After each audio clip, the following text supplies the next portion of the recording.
We begin the sports news with this rather sad story. Former Zimbabwe captain and coach Heath, who had been suffering from colon cancer, has been hailed as a true legend who touched the lives of many people. Paying his respects, Zimbabwe cricket chairman Tavengwa Mukulani described Streak as a true great of the game of cricket. Streak passed away on Sunday, September 3, at the age of 49 after battling colon and liver cancer. Joining me on the news to discuss this is a journalist and cricket writer, Kenneth Rodney Borland. Kenneth, thank you so much for talking to us. My pleasure. Good evening. I guess it's a rather sad time for cricket lovers all over the world and in the country, that is Zimbabwe. But then, what was the first thing that came into your mind when you heard about the passing on of Streak, one of the finest Zimbabwean captain and coach that was ever produced? Yeah, it's a doubly sad story, really, doubly tragic, because Heath Streak, as you mentioned, was one of Zimbabwe's really greatest players, one of their few really world-class players of the 90s and 2000s. But most unfortunately, he then got involved in dodgy business with bookmakers and was actually banned from the game that he did so much for. Banned in 2021 for 8 years. And then very shortly after that came the cancer diagnosis.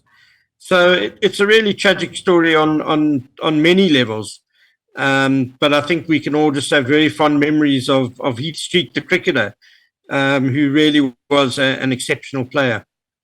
Kenneth, as a journalist and a cricket writer who covered some of the games he featured, what were some of the fond memories that you have of him? I'd like you to tell me the best moments that you have covered that gave you goosebumps, or rather made you excited watching him play. Yeah, well, Zimbabwe were almost always the underdogs whenever they played international cricket, in the 90s and 2000s. But they caused some great upsets. And I mean, I was in Chelmsford in England in 1999 when Zimbabwe beat neighbours South Africa in the World Cup.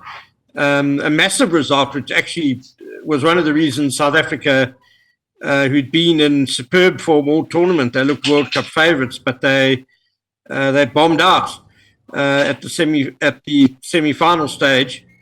And, Heath Streak really just showed his quality that day as he and Neil Johnson with the new ball really ripped through the South African batting lineup. He really announced himself as a quality fast bowler that day. And, the thing about Heath Streak, Zimbabwe always the underdogs.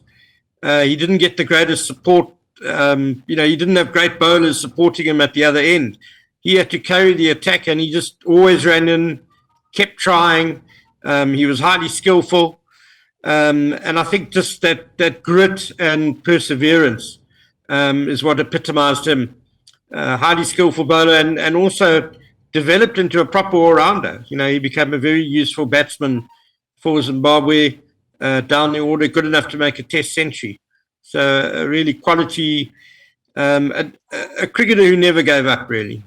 You've spoken highly of Streak, Kenneth. So looking at the Zimbabwe cricket now, and the time when Heath Streak, the Flower Brothers and Harry Olonga were playing for the team, what are those things that you feel the current squad can learn from the past legends and can make the cricket team better? Well, I think they can take that doggedness, that determination, that courage. They're probably always going to be the underdogs, but it's not always the size of the dog in the fight. It's the size of the fight in the dog that matters. And if the current generation can carry that through, they can still be competitive on the world stage. There's obviously a lot of talent in Zimbabwe and a lot of passion for the game, a lot of enthusiasm. And so if they can just really get their first-class structures in place, obviously their economic troubles in Zimbabwe as well, which make it tough. But Heath Streak showed what was possible. They can develop world-class cricketers, and they can certainly be competitive on the world stage. And we pray that the soul of the dead will be granted repose. Thank you so much, Kenneth, for talking to us.